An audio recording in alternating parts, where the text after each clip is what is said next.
ആദ്യം നമുക്കൊരു കാര്യം നോക്കാം. നമ്മുടെ മല്ലു ഫാമിലിയുടെ കേസ്. മല്ലു ഫാമിലി എന്ന് പറയുന്നത് ഇതുപോലെ ഒരു ഭാര്യയും ഭർത്താവും. നിങ്ങൾ മനസ്സിലാക്കുക, 2 യൂട്യൂബ് ചാനൽ തുടങ്ങി കഴിയുമ്പോൾ ഓട്ടോമാറ്റിക്കായിട്ട് ഇതിനൊരു വരുമാനം അതിനൊരു വരുമാനം കിട്ടുന്നതാണ്. അപ്പോൾ അങ്ങനെ 2 വരുമാനമായിട്ട് കിട്ടുമ്പോൾ ഇവർക്ക് ശരിക്കും ജീവിക്കാനുള്ള ഒരു അവസരമായി. അപ്പോൾ ഇതിന് വേണ്ടിയിട്ടാണ് നിങ്ങളെ മണ്ടന്മാരാക്കി ഒരു കഥയുണ്ടാക്കി മെനഞ്ഞ് ഇത് ചെയ്തിരിക്കുന്നത്. അങ്ങനെ സഞ്ജു ടെക്കിയുടെ കാര്യങ്ങൾ എടുത്ത് പറയണമെന്നുണ്ടെങ്കിൽ പുള്ളി ഇതുപോലെ കാറ് മേടിക്കുന്നു, അതിൻ്റെ പുറകെ എല്ലാം പൊളിച്ച് വാങ്ങുന്നു, സ്വിമ്മിംഗ് പൂള് പണിയുന്നു.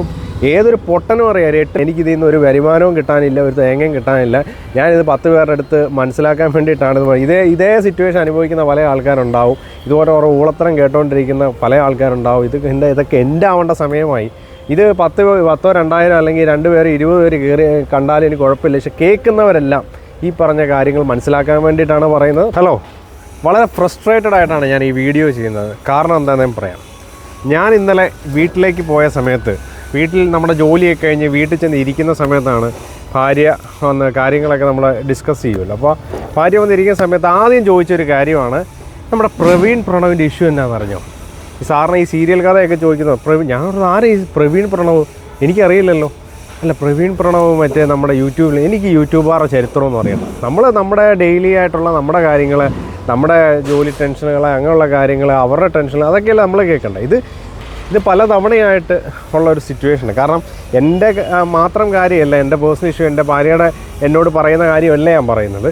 ഇത് പൊതുവേ ഒരു ട്രെൻഡായി മാറി. കാരണം എന്ന് വെച്ച് കഴിഞ്ഞാൽ യൂട്യൂബിനകത്ത് വരെ ഇതിനകത്ത് പല ആൾക്കാരും ഇവരുടെ പേഴ്സണൽ കാര്യത്തിൽ ഇൻ്റർഫിയർ ചെയ്ത് കാര്യങ്ങളെല്ലാം പറയുന്നുണ്ട്. പക്ഷേ എല്ലാം മലയാളികളെ മണ്ടന്മാരാക്കുകയാണ് ഈ ഒരു ബിഗ് യൂട്യൂബേഴ്സ് എന്ന് വേണമെങ്കിൽ പറയാം. കാരണം ഒരു ഫെയിം എടുത്ത് തന്നെ പല ആൾക്കാരുടെയും സപ്പോർട്ട് കൊണ്ടാണ് പല ആൾക്കാർ അവരെ ഫോളോ ചെയ്തിട്ടാണ് ഇവർ വലിയ ആൾക്കാരെ. ഇവരാദ്യം എന്തോ ഡാൻസൊക്കെ ചെയ്ത് ഇവർ വലിയ ഫേമസ് ആയെന്നാണ് ഞാൻ മനസ്സിലാക്കുന്നത്. പക്ഷേ ഇതിൻ്റെയൊക്കെ കാര്യങ്ങൾ നിങ്ങൾ മനസ്സിലാക്കി. ആദ്യം നമുക്കൊരു കാര്യം നോക്കാം. നമ്മുടെ മല്ലു ഫാമിലിയുടെ കേസ്. മല്ലു ഫാമിലി എന്ന് പറയുന്നത് ഇതുപോലെ ഒരു ഭാര്യയും ഭർത്താവും. അവരാദ്യം ഒരു ഓട്ടോക്കാരനായിട്ടുള്ളൊരു ഭർത്താവ് ഒരു പെണ്ണെ ഇതുപോലെ പെട്ടെന്ന് പ്രേമിച്ച് വിവാഹം ചെയ്യുന്നു. ഇവരെ പെണ്ണ് വീഡിയോ ചെയ്യുന്നു, വൈറലാവുന്നു, എന്തോ ടിക്ടോക്കിലൂടെയാണ് ഇവരിതാവുന്നത്.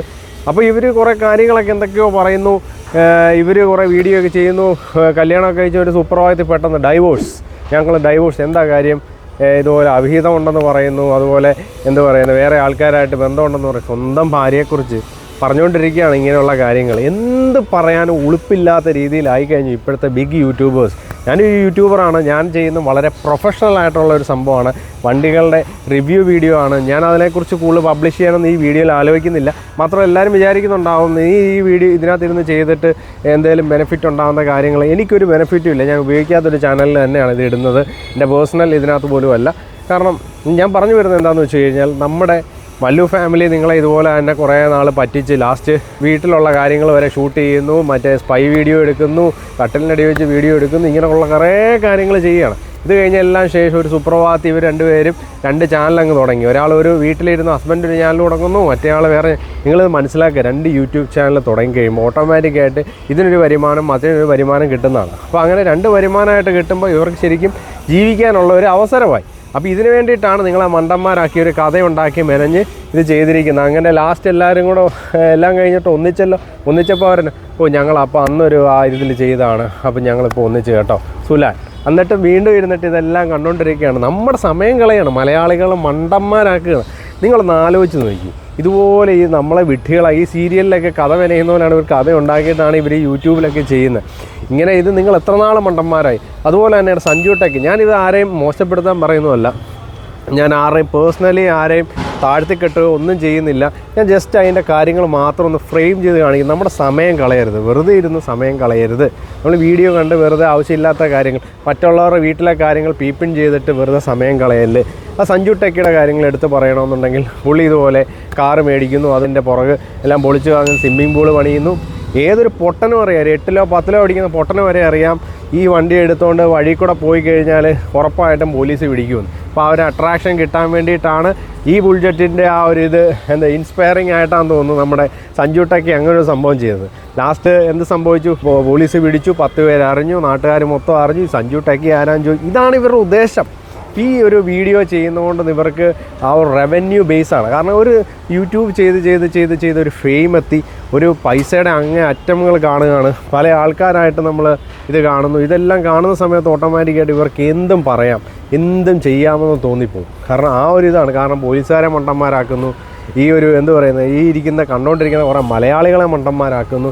ഇവരൊക്കെ വെറുതെ സമയം കളഞ്ഞ് ഇവരുടെ പുറകെ ഇരുന്ന് കമൻറ്റും ചെയ്ത് സമയം കളഞ്ഞുകൊണ്ട് റീലും കണ്ട് സമയം കളഞ്ഞുകൊണ്ടിരിക്കുക. കാരണം ഞാൻ ആലോചിച്ച് നോക്കിയേ, മറ്റ് കാര്യങ്ങളൊക്കെ ചെയ്യുന്നവർ വീട്ടിലിരിക്കുന്ന ആൾക്കാർ വരെ ഭാര്യയാവാം, പെങ്ങളാവാം, അച്ഛനാവാം, ഇവരൊക്കെ ഇരുന്ന് ഇവരുടെ കഥ കേട്ടുകൊണ്ടിരിക്കുകയാണ്. അപ്പോൾ ഈ ബുൾജെറ്റിൻ്റെ കാര്യം പറയും, നിങ്ങളെ പറ്റിച്ചു.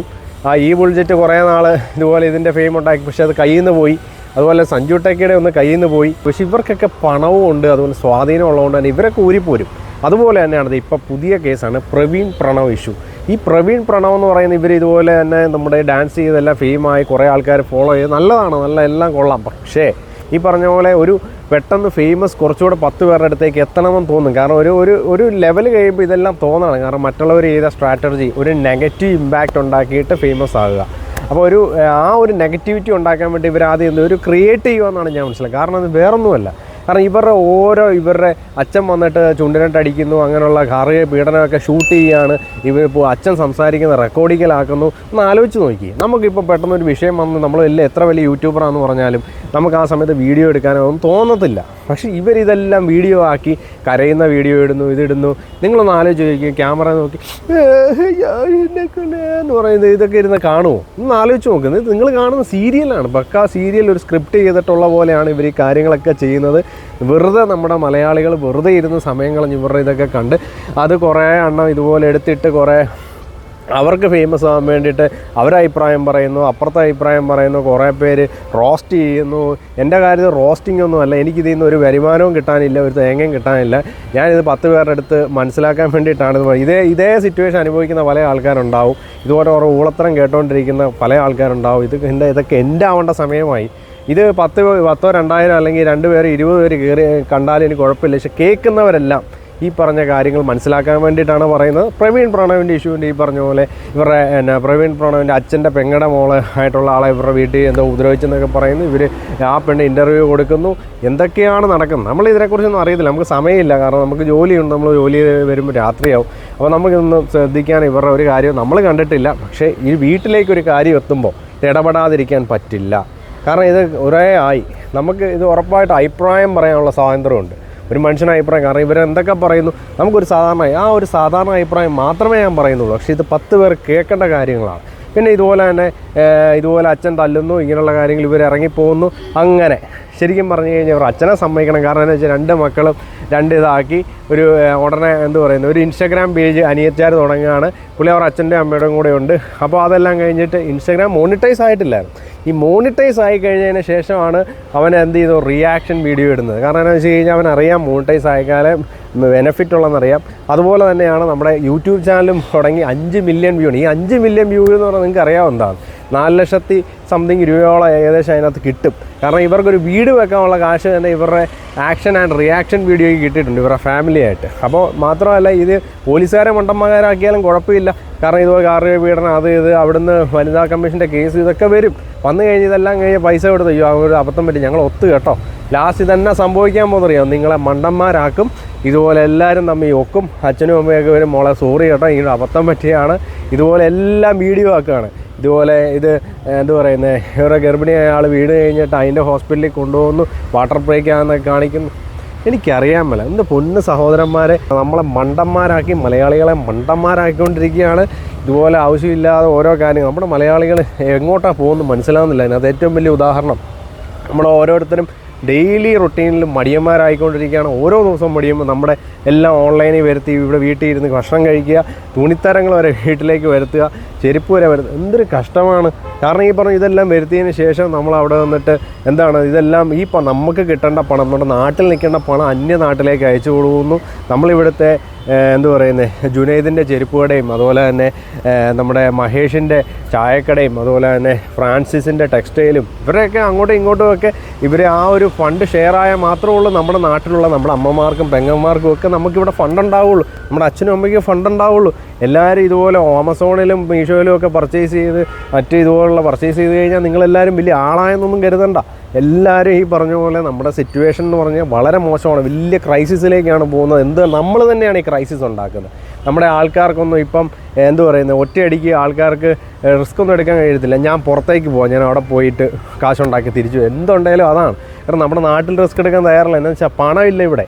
ഇവിടെ എന്ന് പറഞ്ഞു കഴിഞ്ഞാൽ എങ്ങനെ പൈസ കൊടുക്കും, ഒരാളൊരു ബിസിനസ് ഇട്ട് കഴിഞ്ഞാൽ എങ്ങനെ ഒരാൾക്ക് സാലറി കൊടുക്കും, കാരണം എന്ന് വെച്ച് കഴിഞ്ഞാൽ പണം വരുന്നില്ല, ഈ പണം മൊത്തം ആവശ്യമില്ലാതെ മറ്റുള്ളവർക്ക് കൊടുത്തുകൊണ്ടിരിക്കാം, നമ്മൾ തന്നെയാണ് ഇതിൻ്റെ ഉത്തരവാദി. അപ്പോൾ ഞാൻ പറഞ്ഞു വരുന്നത്, അപ്പോൾ ഇതുപോലുള്ള പ്രവീൺ പ്രണവിൻ്റെ ഇഷ്യൂ, മറ്റ് ഇഷ്യൂ അതൊക്കെ കേട്ട് നിങ്ങൾ സമയം കളയരുത്. നിങ്ങൾ നിങ്ങളുടെ കാര്യത്തിൽ കോൺസെൻട്രേറ്റ് ചെയ്യുക. ആവശ്യം നിങ്ങൾക്ക് പഠിക്കാനുണ്ടെങ്കിൽ പഠിക്കുക, നിങ്ങൾ ജോലി ചെയ്യാനുണ്ടെങ്കിൽ ജോലി ചെയ്യുക, ബിസിനസ് ചെയ്യുക. മറ്റുള്ളവരുടെ കാര്യം പീപ്പിൻ ചെയ്ത് വെറുതെ ഇത് കളയരുത്, സമയം കളയല്. രാഷ്ട്രീയക്കാരായിക്കോട്ടെ, ബിഗ് യൂട്യൂബേഴ്സ് ആയിക്കോട്ടെ, അവർ പണം നേടാൻ വേണ്ടി മാത്രമാണ് ഈ ഒരു സ്ട്രാറ്റജി അവർ കൊണ്ടുവന്നിരിക്കുന്നത്. വെറുതെയാണ്. ഇതിൻ്റെയൊക്കെ കറക്റ്റ് സെനാരിയോ അറിയാവുന്നതുകൊണ്ടാണ് ഞാൻ പറയുന്നത്. എനിക്കും യൂട്യൂബ് ചാനലൊക്കെ ഉള്ള ആൾ തന്നെയാണ്. അപ്പോൾ അതുകൊണ്ട് വെറുതെ മണ്ടന്മാരാതിരിക്കുക. അപ്പോൾ ഇത് പറയാൻ വേണ്ടിയിട്ടാണ് ഇന്നത്തെ വീഡിയോ. ബൈ.